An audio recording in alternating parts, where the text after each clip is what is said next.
Hello everybody, welcome back to another 3D Hangouts. I'm the West designer here at Adafruit. Joining me every week is my brother Pedro. What's going on, everybody? I'm Pedro here at Adafruit, and every week we come to share 3D printed projects featuring electronics from Adafruit. That's right, this is where we combine 3D printing and DIY electronics to make inspirational projects for you folks. Welcome to the show, everybody. It is episode number 117. Thank you so much for joining. This week's coupon code is CHERRYMX. You can use CHERRYMX at checkouts. You get 10% off your order. You can order all sorts of things. Whatever is in stock. It is the holidays. We are out of stock on a lot of things, but we're working hard to manufacture more things. Getting everything out the door. There's a couple of the freebies left in the store. I think some of the pins are still left for orders over... crap, I forgot. It's okay, because you can go to adafruit.com/free to check out all the details. Some restrictions apply. You get some free UPS ground only in the continental US for orders over $200 or more. So that's awesome. Buy a printer, get free shipping. Whoa. That's right. And if you want to check out our deadlines for shipping and stuff, look at this big red banner up here. Adafruit will not be shipping on Monday or January 2nd. So check that out. Please be considerate and get your stuff in now. I think the latest you can do, if you're in the States, you can use, overnight. You can place your order on December 19th. And hopefully it'll arrive by the 23rd. So there you go. Check out the website here. Again, adafruit.com/holidays to get all the dates and stuff. And we also show you what days we don't ship. So most of the US holidays here. Okay. Well, let's jump into the tunnel, back to us, over to here. And say what's up to everybody in the chat. Thank you for joining. Got the usual in the chat room. We got Benji, stuff with Kirby, writer Jose Gonzalez, and oh, I can't say that name. Sorry if we can't pronounce your name, but we welcome you and thank you for joining. And thanks for the correction. Yes, it's $99 or more for the free pins. Yes, that's that right. Get automatically added to your order. Nice little set of collectibles there that will be discontinued after the holidays. That's right. So definitely take advantage of that. Ciao from Italy. Hello, Italy. Hello. Okay, cool. All right, well, let's get started with that. We have same-day delivery in New York City. We still have that going on, which is awesome. And we also have Adafruit Daily, which is our newsletters of lots of different topics. You got to go to adafruitdaily.com. Check out 3D printing newsletter, wearables newsletter, maker business newsletter, biohacking, and the new upcoming one, MicroPython. Excuse me while I drink tea. Okie dokie. Well, I'm going to jump into what are you prototyping. This is really where we kind of talk about future projects and this week's project. This week's project, if you haven't noticed, isn't released yet. I'm still working on it. But here it is. I wanted to at least show it to you. It is a CHERRYMX Gamepad. This one's a little special. It's using the Adafruit Feather 32.4 Bluefruit LE. Not the Easy Key Bluetooth module because that is unfortunately discontinued. It did use, that old model used the classic Bluetooth. This is using Bluetooth Low Energy, so it's got a better power consumptions. Better power. It's better at conserving power. It has built, all of the Adafruit Feathers have built-in chargers, so it's a very, very simple and awesome circuit. So what I want to do is just kind of give you a demo of it working. So did I turn it on? Nope. Got a little slide switch here. Got a 350 milliamp LiPo battery inside. The slide switch is connected to the enable pin and the ground pin. And when I turn it on, it starts advertising itself as a Bluetooth device. The code for this was actually written by Hatch, who is a remote software developer for Adafruit. He's based out of Japan. Is that right? Yes. Awesome. So he works with K-Town, Kevin Townsend, on a lot of the BLE stuff. He does a lot of the Android development as well. So I asked him if he would hook me up with a nice sample sketch so that it scans the GPIO, or advertises itself as a Bluetooth HID keyboard, a human interface device, and it scans for the GPIOs. So each one of these buttons are wired into one single GPIO. So the sketch looks for, it scans for when a GPIO is being pulled high, and when it is, it sends a keyboard character. We'll take a look at the code in a little bit, but what I want to do is just going to give you an example. So I'm using an Android tablet here. This is the Nexus 7, and all you got to do to connect to it is it'll show up as a, right here, it'll show up as the Adafruit Bluefruit. You can change the name, obviously, in the code, but right now I just have it as default. So I'm going to connect to it like that. It's now connected. Pretty quick. And if I go to something like, what is it, Google Chrome, you can see I'm typing some standard characters. Nothing too fancy about it. It's just, I have it set as A, S, D, W character keys, and then this is like X or Z and X. So what you can do with that, though, is you can play some games. So here I have Super Mega Worm, which is one of my favorite games. I'm going to set this down right here. And I don't know, maybe do some live gaming. Awesome. So there's a, as far as latency goes, it's actually pretty good. Every 10 milliseconds, it's scanning and searching for a GPIO that's being pulled high, and they're all set to low by default. So very, very easy to kind of set this up. So I can sit here and play this all day, but I'm not because we have things to talk about. But hey, works really well. Again, these are the CHERRYMX switches. I got these actually from DigiKey, and if you haven't already, check out Pseudorandom episode 4. It's on the YouTube playlist, of course, by Colin Cunningham, where he talks with Lamar about, or Lady Ada rather, about CHERRYMX mechanical keyboards, CHERRYMX switches. Take them apart, makes a little bit of music with it, and I opted in for the blue versions, which have this nice, satisfying click. There are some different ones like Gaterons. There's the red ones, black ones. They all have a different feel for them, how deep they press, how much sort of force that they give back. So they're really awesome. Just 2 pins. They also have a little holder here for an LED. If you can see that little holder, you can put an LED if you want. I didn't want the LEDs, but you could do that if you want. So the keycaps are 3D printed, and just about everything is 3D printed. Cool thing about this one, though, I don't want to take it apart, but I did make a custom PCB to just eliminate all of the wiring, because you could mount this to the enclosure, the buttons, because there's a little these little clippy things that you can kind of press, surface mount them into an enclosure. But instead of doing that, I created a very simple PCB in EagleCAD where all the grounds are connected and they all go into the feather. So I actually soldered the feather board directly into the PCB. And the PCB I milled on the other mill. If you didn't see, I think on Monday last week, I put together a video on that. So let's look at what I have so far of the guide. It's a little bare, but I'm getting there. And over here. So obviously I'm going to upload the EagleCAD PCB, and I have some links, some resource links, so you can download EagleCAD. I use the Express version of EagleCAD, which is free. You have a little limited routing area, so you can make a board that's about 100 millimeters by 80 millimeters. So that's why I don't have a lot of buttons in this. So you're kind of limited on what space you can do. And the other mill can only mill so much. It's about 5 by 6 inches. So you can check out the EagleCAD tutorial. It's been up there. If it's just kind of a basic rundown of the interface and how you can put together things by making a simple schematic and then importing some various library components. So we do have an Adafruit EagleCAD library, so you can check that out. I got some other resources here like the CHERRYMX library and Jeremy Blum's tutorial, which is awesome. Jeremy Blum, who was at Google, and then before Google was at MakerBot, electrical engineer. He did a nice 3-part series on how to make a PCB from scratch. And he made like this really nice 5x5 circuit that uses an LED and whatnot. Very cool. Again, this project will probably be out later today or tomorrow. Just another thing, we've done 3D printed keycaps before. This was one of the first projects we did with the Ember 3D printer from Autodesk using a DLP SLA.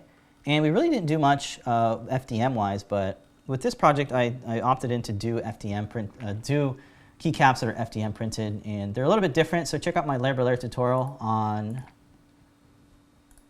making a keycap, kind of a little bit special stem and how you can kind of use draft angles and stuff and loft. And then here's the EagleCAD tutorial. What else do I have here? Yes. So you can download those keycaps and stuff. Well, soon.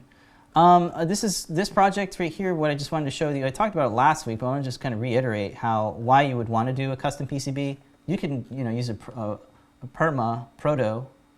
an Adafruit Perma. Going on here, a lot of wiring. It's a bit more tedious and stuff.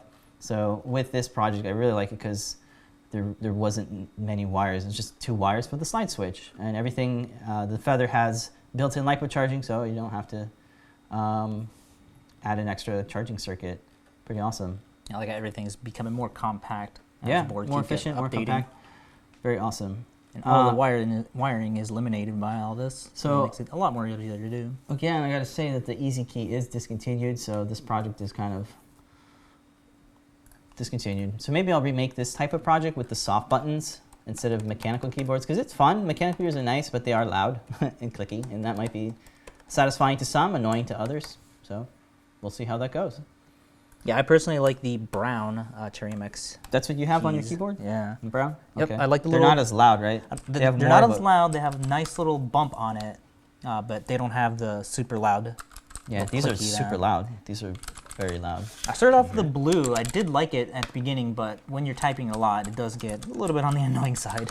Mm-hmm. I don't know. I like them. They're about 80 cents per one at DigiKey, so you can check this out. I have the link. I'll have the link in the guide as well. Okay. What else do I have here? One of the other topics you wanted to cover was the sketch for setting up the hex for the keys. As somebody mentioned in the chat room, it'd be pretty nice to have a combination keyboard macro shortcuts. Keys, yes. So let's take a look at the sketch. This is a sketch from Hitachi. Again, it's using the a part of the Bluefruit library. You get a lot of nifty examples. So this is using the HID keyboard one, and then we just kind of modify it. So what you would modify this is this first on line 108. This is where we're calling out an array for the input pins. So we're using 5, 6, 9, 10, 11, 12, depending on where you want to wire it. That's where you would want to change that. And then this next one has corresponding names for what key. So if you can see HID key X, Z, D, S, W, A. And then in here inside the keycode.h file, this is where we have the full kind of lookup table of all of the available keys. So as a part of the USB specifications, they're using specific IDs and hex values that will correspond to a different key. So Attach did all the hard work of kind of input these in for you. So we have keypads, number of keypads. You can mix these too. So if you wanted to make a new one and then add more, you would just kind of create a comma and add it in there. And that would let you create the to create macros. Yeah. Okay. I believe so. We'll take a look at it and see if that works. This is fairly new. I got it like the other day. So, but most of the key characters are here. There's some special characters like return, backspace, escape, function keys, print screen. So you can make some really nice custom controllers. So pretty cool. And in the loop, here's the loop. Again, all the pins are set low, and then for every key, we're doing a search to see what is being pulled high, and then we send the @ command right here. It's pretty cool. We'll have that up, and oh yeah, the delay is only 10 seconds, so there's your latency. So it's pretty good for MIDI projects. I think it would be pretty good for MIDI projects. I haven't tried it yet, but I will do so. That'd be pretty cool. You can use something like software, virtual MIDI, to translate key characters into MIDI notes. Cool. All right. So that's pretty much the project. I'm still working on it. Again, it'll be out either later today or tomorrow. Another thing you could do is instead of making a whole new PCB or 3D printer, you could hack it into an existing controller like like this project over here where we use the Easy Key. Instead of using that, now you could use, the Adafruit Bluefruit 32.4 ELE. I kind of mixed that, but hey. This is a cool project too, so I think this would make a good use of the code and the updated circuit, because now you don't have to have this this circuit here. You can just have it all on one board, one battery, one slide switch, bammy whammy. Cool. I think that's it for the project. So again, if you want to pick up the stuff, I don't know if the thing is in stock or not, so we'll see here. As always, you can click on the notify me button, put in your email address so you can get alerted when they are back in stock. All right. Well, hello chat room. Just checking up on you. Hope you're doing well. Yeah, so somebody was asking, why have we not built a Wirecast specific little Tony button? did one. He did a whole season on it. He used the he actually used it with, he used the trellis, and he actually used it with what is it, Open Broadcast? Yeah.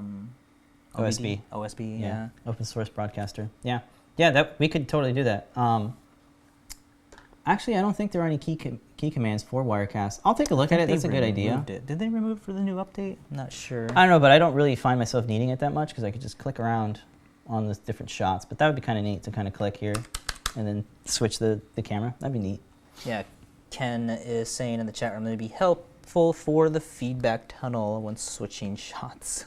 Yeah, I do the feedback tunnel because when it's a shot that's just to a dedicated window, it seems to be really slow. It has a low frame rate, so that's why I opt in for just show my whole desktop. Yeah. Cool. All right, well, that's for prototyping. Layer by layer, as I showed you before, I am pumping out lots of layer by layer tutorials.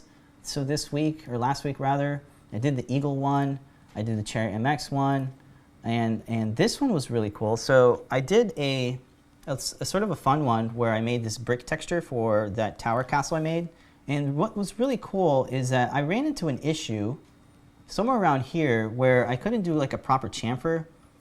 So I kind of posted the question like, hey, if any of you guys know a better way to do this, let me know. And then Brendan Fesher was like, hey, check this out. So he sent me, so he published his design, his sort of remake of it. And what's cool about it is that I was able to download it and then step through his file and see how he made it.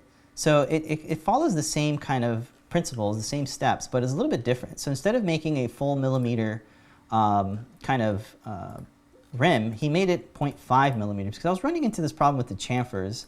So it follows kind of the same steps, but it's much more optimized, and it doesn't need that sort of extra step of shaving away this overhang.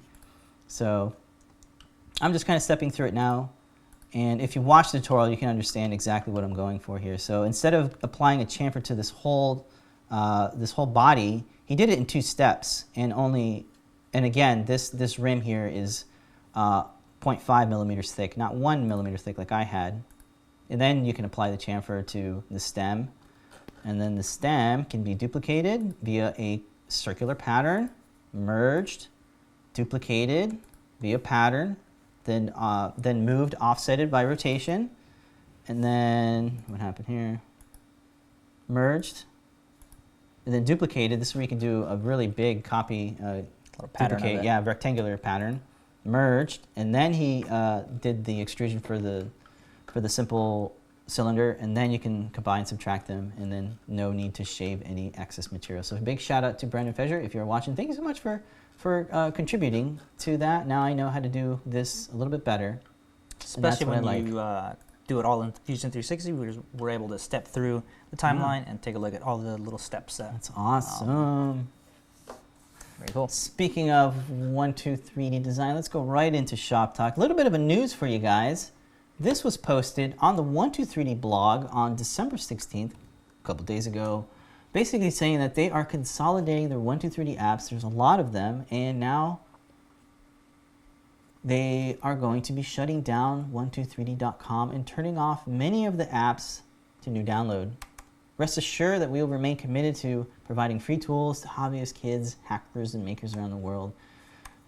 So they're basically saying that it's getting a little bit too complicated with having all these different cores of all the apps and how they work differently. Maintaining a bunch of apps, yeah, there's just so many to choose from. Where do you start? Yeah, so when we had meetings with them, it is a pretty small team that is pumping out all of these products. They have to jump on some. They jump between Mesh Mixer to Tinkercad to 123D to Fusion, so consolidating all of this definitely makes sense. Makes everybody breathe a little bit easier. Yeah. And pushing people over onto Fusion 360 is a no-brainer. We started out using Tinkercad, moved over to 123D We started Tinkercad before it was bought from Autodesk. Yeah. And right before then, they were going to shut it down. They just couldn't maintain it anymore. Yeah. Server costs are not cheap by any means. Especially since it's completely cloud-based. Yeah. Everything was done within the browser. A lot of folks still use Tinkercad. And I would have urged them to update or to kind of move on to 123D design, but now I can't even suggest that. Now you have to go straight to Fusion 360. Which at some point, especially if you're like a kid in school learning this, if this is what your future career is going to be, there's no reason to might as well learn 123D, the big guns, you know. Especially if you're going to offset or branch out into other things like CNC. Machining. Yeah. Machining and 3D printing and simulation. They just bought Eagle CAD, so that's going to be integrated into that. We've seen it. There's absolutely no reason to stay on it.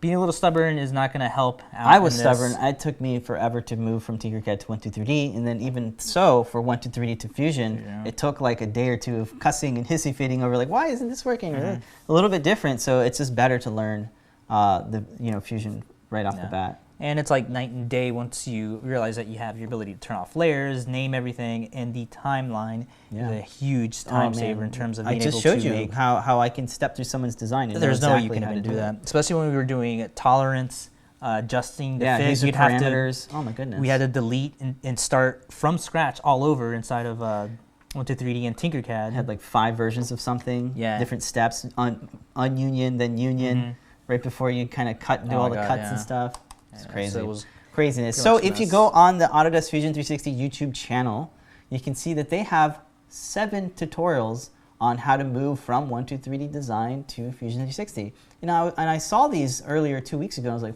that's interesting. Why'd they do this? Now I know. They're getting rid of 123D design. So check them out. I'm sure the evangelists are going to be helping people out, helping people out. When they reach out to us, they offered one-on-one tutorials on it. And I did, That's how I learned how to CNC. And definitely reach out to some of the evangelists for Fusion 360. They're always happy to help out, especially on Twitter. They'll be able to quickly guide you in the right directions in terms of figuring what tools you're going to need to achieve the desired designing effect. That's right. So definitely start following all those guys. It's super helpful. It's pretty much their job to help you out on that. Yeah. I mean, there's other options, of course. We're not Fusion 360 fanboys, even though that is our bread. There's many options out there. There's still Inshape, there's Solidworks, FreeCAD, a lot of great options out there. So just throwing it out there. Okie dokie. This is a quick little news.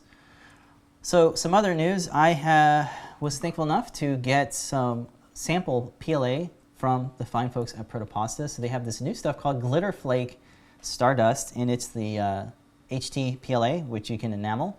And so I got this, and I was kind of playing around with it, and I figured, oh man, it'd be cool to print an ornament of some sort. And what do I have? I have D20. So this is the D20 printed on the printer bot 2016 model using Protopasta's new Stardust PLA. Is it Stardust? Starflake? I thought it was just glitter. Flake. Yeah, glitter PLA. So this stuff actually came out really well. Surprised how good it achieved overhangs, because there's a lot of overhang in this part. No support material, of course. No raft. No. There's a little bit of string. Can you see the string? Yes, you can. Yeah, there's a lot of string, but it was very, very fine string, and I was able to just use the lighter to kind of burn it away. Worked out really well. I was like, okay, this is cool stuff. So look over the overhead. Tunnel, overhead. It has a nice little effect when the light catches it. Gives it a nice little glimmer effect. Yeah, this is great for the holidays. I mean, snowflakes, ornaments, even keycaps. I 3D printed a keycap as well. So you can see it in this version that I have a keycap. It's pretty nice. Yeah. So MakerBot actually used to make these, I think it was like blue something, but I really like the way of the contrasting colors, having like a darker color against the glitter, because you'll be able to catch the shine on it a lot more better. It looks like there's, you can definitely see it at that angle right there. Looks really nice. Yeah, and they're using their high temperature PLA. That's right, so I can enamel it, make it stronger. Yeah. Really nice. So it has sort of a rough texture to it because of the glitter. But it's not abrasive, as they say. So no clogging. I did not see any clogging, at least on the PrinterBot Simple. I really haven't had too much time to play with it, but I did run this while I was milling out stuff and creating a tutorial for this week's project. But worked out really well. Yeah, hopefully they make other colors. I think red would look really nice. Red would look amazing. Especially for the upcoming, after Christmas, it's Valentine's, so it would be nice little holiday-themed colors there. Very cool. Okay. Looks like the chat room is having a nice talk about the 123D stuff.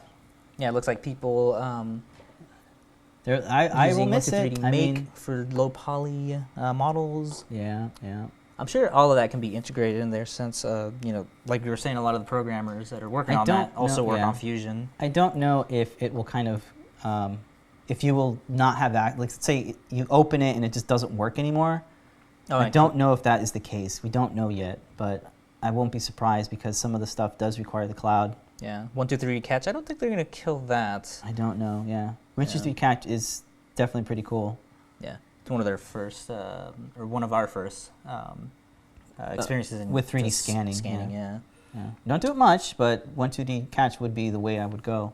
Tony Ryan is correction. It's anneal, not enamel. Oh, anneal. Oh, I'm so sorry. Anneal.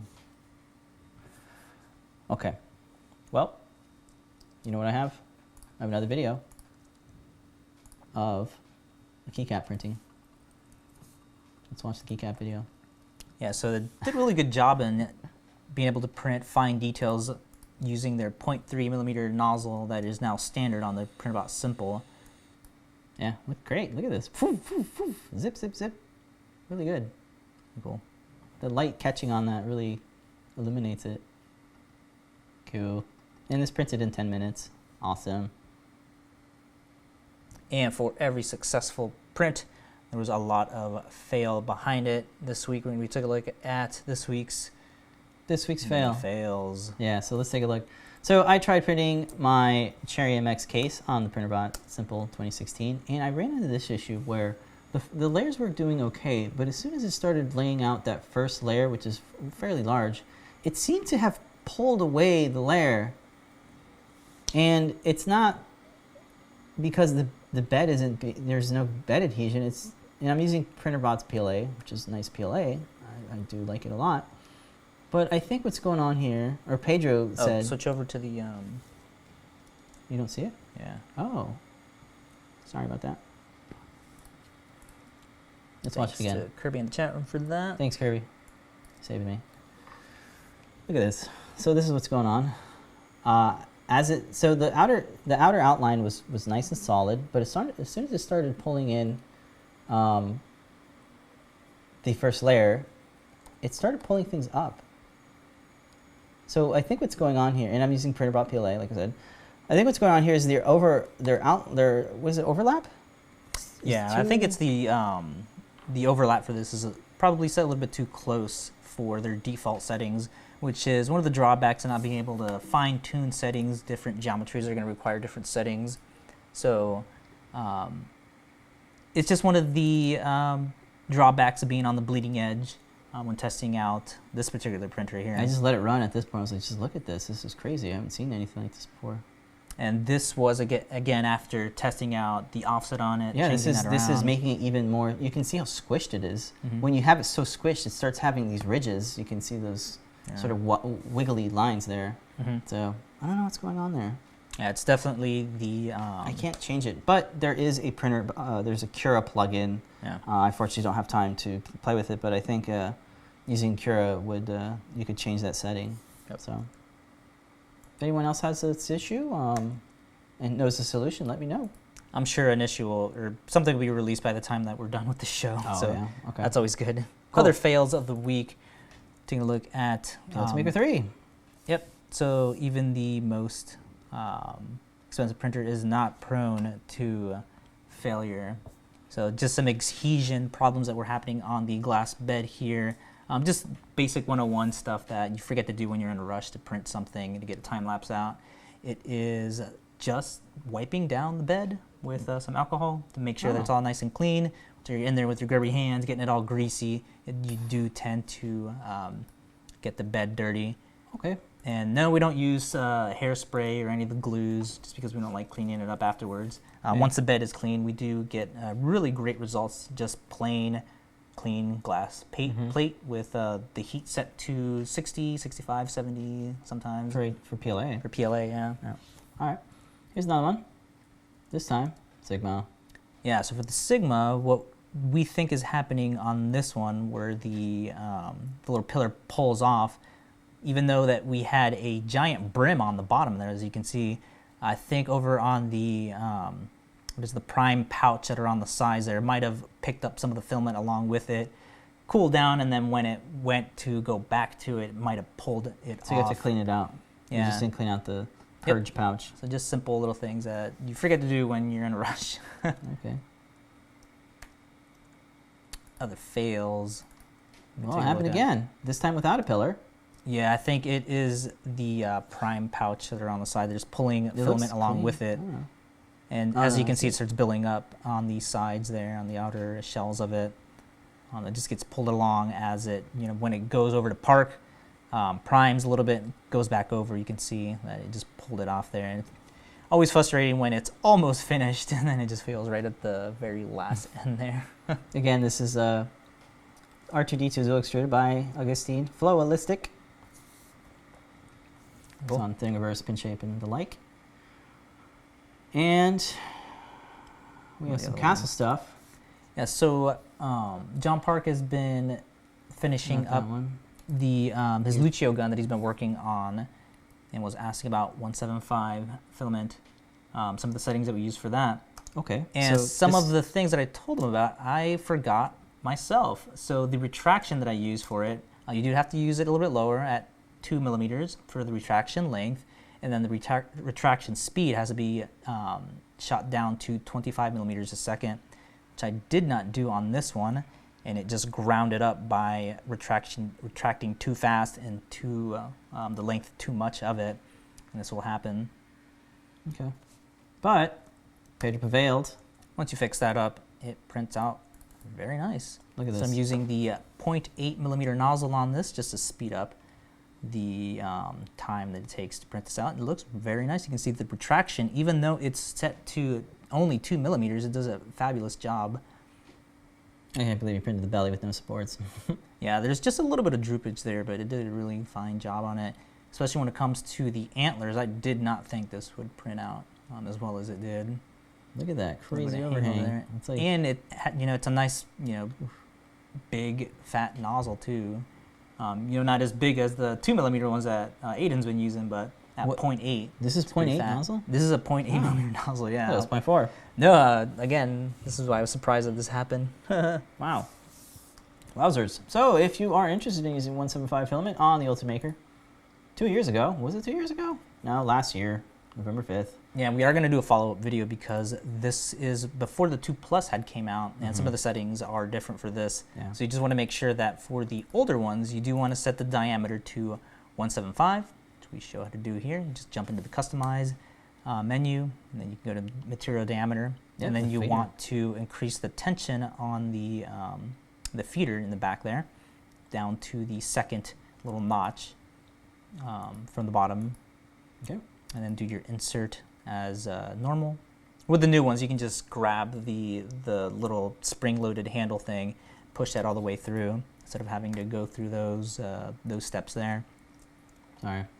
And once that's in there, for removal, you are going to have to do a little song and dance. And here's just showing that the retraction works excellent, even with a heavy, a model that requires a ton of retraction. It works excellent on it. For removing it, you want to heat up the nozzle, and then manually remove it, because you are going to get these little blobs at the end of your filament there. So this is for the regular 2 and the 2 Plus, where you need to do this. Heat it up to 190, 220, and then use the move command. Rotate your dial so you can snip off the ends of that, and then go into your removal little function there to get that filament out. Because otherwise it's going to get stuck inside of the feeder in the back. And you want to do this for the 2 and the 2 Plus. The 3, on the other hand, you don't have to do that because of the way that the new print cores are designed. Whatever they're doing inside for the geometries that are inside of the heat block, it doesn't actually come out. It doesn't make that blob like it used to on the 2s and 2 Pluses. It actually comes out nice and thin. Like you're used to. So I was very surprised when I went in there to manually remove the nozzle, because I'm already so used to doing that song and dance. When I removed it, yeah, it came out very nice. So you're able to just do the regular remove or the change filament command inside the onboard screen there, and it works so well that the guys at Ultimaker were asking for the profiles that I was using for 175. So that's awesome. So in-house testing 175, maybe they will approve it so that it will be officially supported. 175 filament on an Ultimaker might be officially supported. Yeah. we'll let you taken know. quite a while, but yeah, I did have quite a bit of trial and error in trying to get all of these settings right. And if you guys want to pick up the profiles for this, we have the Cura profile as well as the Simplify 3D profiles. They're on our GitHub page, github.com/adafruit/printer-profiles, and you can see all of the Simplify 3D and Cura profiles that we use for a lot of the printers that we have in-house here. Okay. So again, just showing the print core works all nice with the Ultimaker 3s. So very cool. Yeah. Cool. I mean, you got to have a reason. If you've invested into a lot of 175 filament, why not use it on your machine that can do 285? Yeah, especially since it's the weirdest thing with 3D printing. You are eventually going to have more than 1, 2, They end up replicating themselves. 3 printers, yeah. And at one point, you are going to have a 175 printer. You're going to be stuck with material that's at 175, or you somehow come, in possession of it. And when you run out of 3mm filament, it's nice to have the ability to just use 175. Yeah. Okay, cool. So the Lulzbots works with that. I did a video on that as well. Ultimakers, the Sigma. Yeah, not much hacking. Yeah. Some folks are saying that you should use a PFT Teflon tube, like an updated Teflon tube for your Ultimaker. You tried that? Didn't work? It didn't work too well on me. So using all the default stuff, just keeping in mind some of the extra steps I have to take to remove the filament is all it really took. Okay. Hey, if you guys want to check out some of the filaments or printers that support both, use CHERRYMX to get 10% off on the 8-foot store. All right, moving along. We still got some shop talk. Actually, I think that is all the shop talk. No, there's one more. Some Pinshape 2016 awards. Looks like we were nominated. So Pinshape is announcing their 2016 award nominees. So there's a chance for folks to win a $100 Amazon gift card. Top integrated electronic designs. Our PiGRRL 0 made the cut, and some other great projects. Top functional designs. They're here. Some nice little scanners. So it's broken up into categories. Home living designs. These are really cool. Hey, Sean from Tested and Simon, FTM. And Augusta. Yeah, and Augusta is on there as well. Augustine. Top designers. Yep, top designer, Flowlistic. Again, Simon. And we're in there too. Oh, and Sonia does some really awesome dolls too. Yeah, she does some great work. Definitely go vote. Yeah, vote for them. Don't vote for us. Yeah, do not vote for us. We don't like to see them. Top makers are here as well. Top prints. Top Fusion 360. I gotta vote for Fusion 360. Yeah. Maybe they'll win $100 gift card. It's top slicer. Simplify 3D. Top printers. Lulzbot Test 5 is there. That's awesome. Oh, wow. And top YouTuber, we have Joel from 3D Printing Nerd, Tom from Tom's Guides, Preston from Press Reset, and of course, Mr. Barnacle Jerry, aka Barnacle. He's in there as well. So very cool. Cast your vote. Oh, don't forget 3D printing material. Sweet. So you can vote for them. We'll have the link down below, or just go to Pinshape's blog. It's one of the first entries there. Very cool. Cool. All right, that's it for Shop Talk. Ooh, tunnel. All right, we're going to move into Community Makes. This is where we share some projects around the community, some makes, and more. So let's jump into that. First ones we want to talk about was... Last week, Pedro's project was magnetic shoelace closures. And this was a very heartwarming tweet on somebody who made these timely as my cousin has gone outside for the first time after a hip surgery. This is making life better, thank you. And this is exactly why we made these. Yeah, Assistive Tech. Assistive Tech is huge in terms of DIY, 3D printing, and electronics. So we were happy to see that they were able to quickly print these up. They already had the magnets, it looks like, and it makes life better. Yeah. Which is, this is why we wake up every morning, design all these, give all these away to help better yourself. If you guys have been watching, the good projects, the feel-good projects. Yeah, definitely the feel-good projects here. And I really like, instead of, going out and getting the ones that are already available, you can completely customize these to your size and fitting of your shoe, and then go a step further and just customize the color on them. So very happy when customers are able to quickly print these out and give these to people in need. Yeah, very cool. Awesome. Next up, we have Pedro's a pilot Very Here's the awesome Mavic project Pro. for You take it away. so simple. It's just a riser for the Mavic Pro drone. So just these little awesome little feet here that just raise up the Mavic just a little bit because it's so small and low to the ground. In some of the shots, or in some places, you are going to need to either hold it, lift tall it up, grass, tall grass, or as he shows it there in the snow. We're shooting some stuff in the forest, and there was no level plane to lift it off from. So it's just these little guys here. I just printed these in NinjaFlex, and then the back in PLA, PHA to give a little bit more strength. And these just snap on, and they go back in like that. So very cool. Really like how these, oh, just broke it there. I was going to say these legs, yeah. Oh, right. Got another one right here.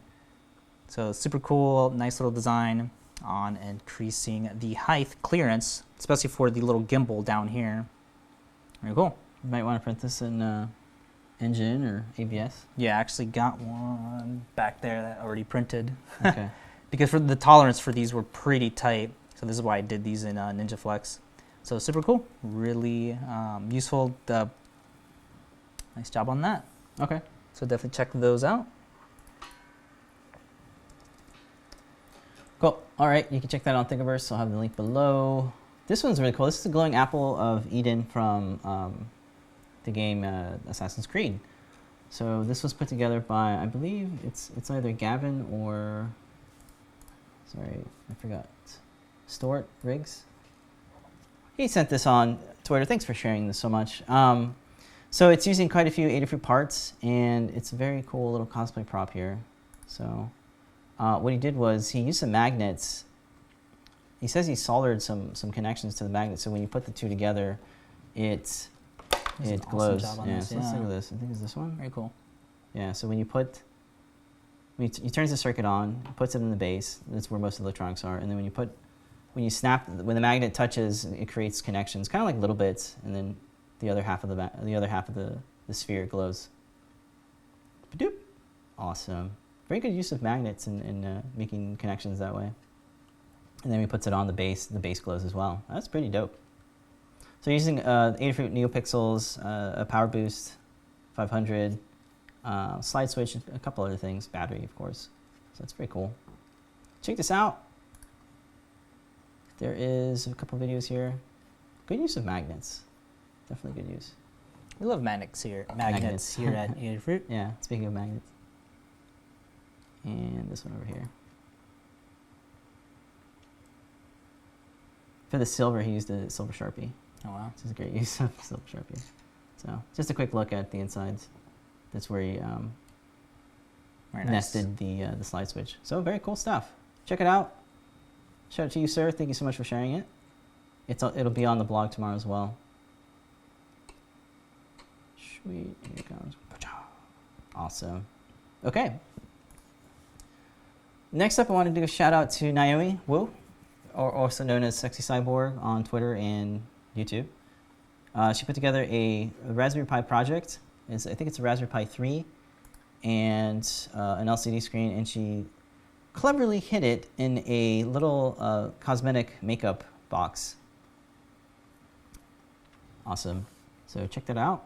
She has a nice long video that talks about all of the construction. Yeah, construction of it.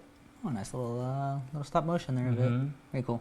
Yeah, that's awesome. So check her out. She's on Twitters. And here's her Imgur. Awesome. She's like Trinity. Yeah, that's love awesome. the cyberpunk theme here. Very cool. Very cool. So shout out to Naomi. And next up, we have Kirby Downey. Kirby Downey did a lot of work with My Mini Factory. He did a lot of cosplay props, and he put together an X-Wing. So the cool thing about this one is that he put together a full tutorial on how to do it. So he works with Solidworks now. So if you are a Solidworks user and you are looking for some tutorial and some great content, check out Kirby. He's on YouTube and Instagram and Twitter. So you can check out his blog post on sort of the step-by-step instructions on how to put it together. Pretty awesome. Yeah, look at that. A lot of nice post-processing too, like painting it and such. Great stuff. Shout out to you, sir. And just an update from Simon. His Widowmaker sniper rifle. He put this together for Allison Tabitha. And if you're a patron, you can download it. It's a massive cosplay gun, sniper rifle. Very cool. I believe from Overwatch. I'm not sure, but I think it is. Love all the detail that he always puts in all these. Looks very cool. Yeah. And of course, awesome the finishing processing, techniques. processing job looks excellent. Sweet. All right. The last one. It's just a PiGRRL 2 remake. Awesome. This was posted earlier this week by Thingiverse user Zimbu, and printed it on his printer bot Simple Metal at 100 microns resolution, 100% infill. I'm not sure what filament it is, but I just like the neutral color look. Really cool. Yeah, it looks like bamboo or wood filament. Maybe. Really like that brown Maybe color. it's gold. I don't know. It might taste gold. Very cool. Good All right. job, Well, sir. if you have any projects that you'd like to share with us, we'd love to share them on the show. Send them in either through Twitter, Instagram, or support@adafruit.com, and those will be sent over to us.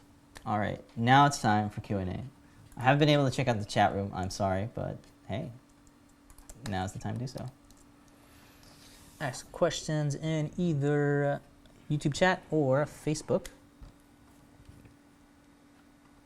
Let's check out. Let me just go through here. Best way to reach us? Probably Twitter, I would say. Yep. Twitter, Instagram.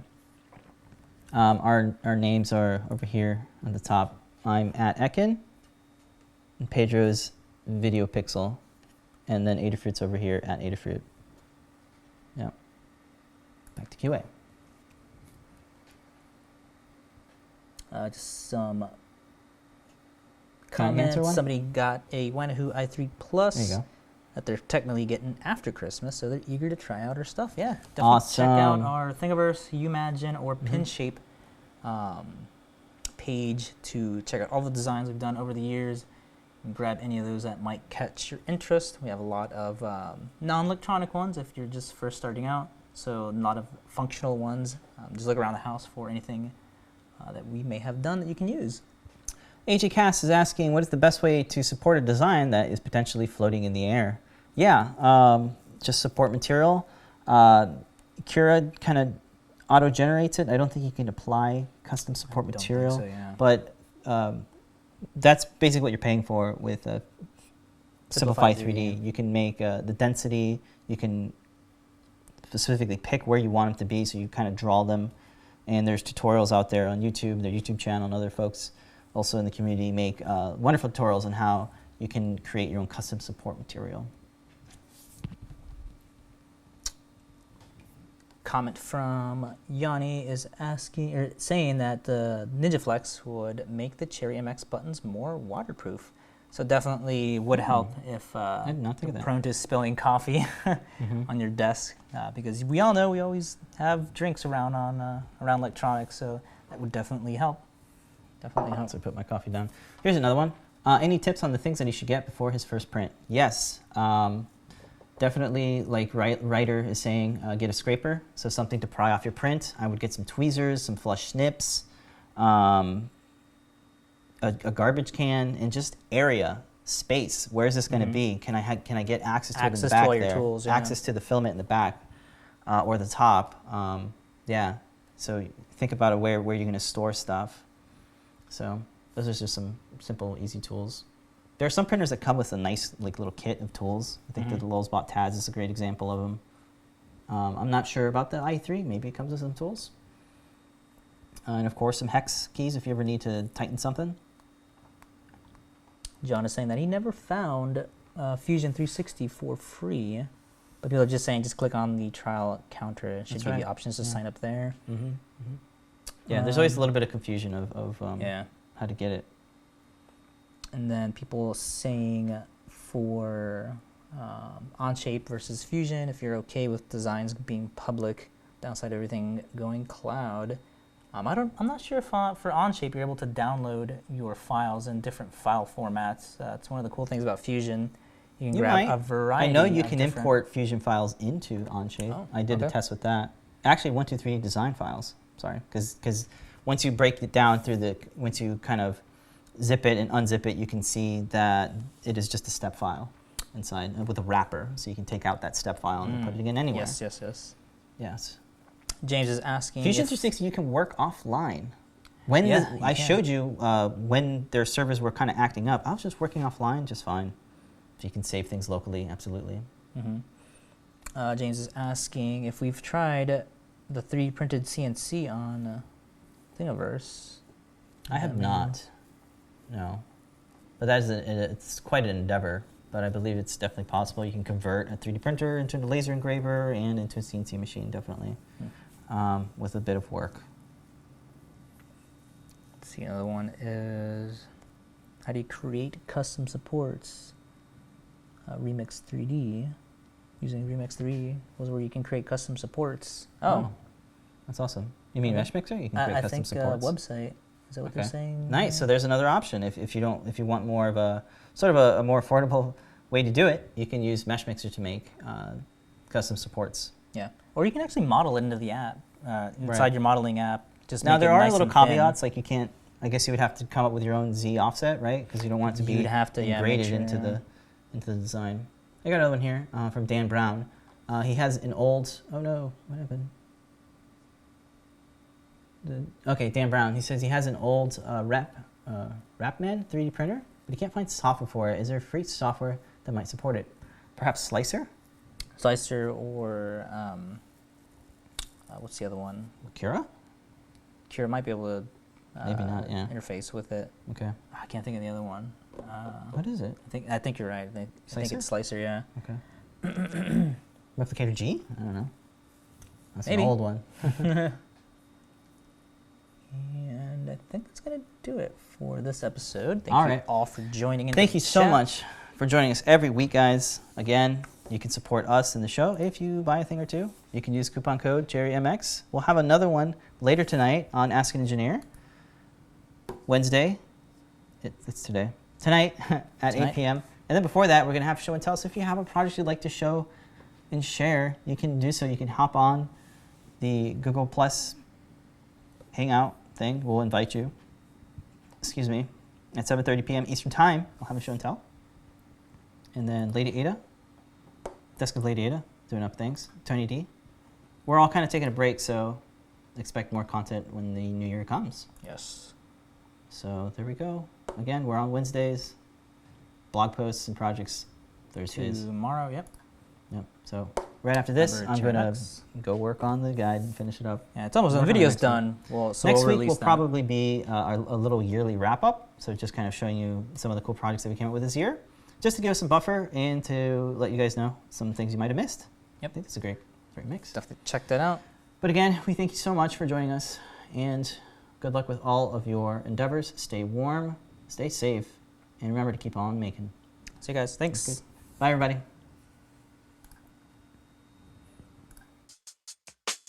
Thank you.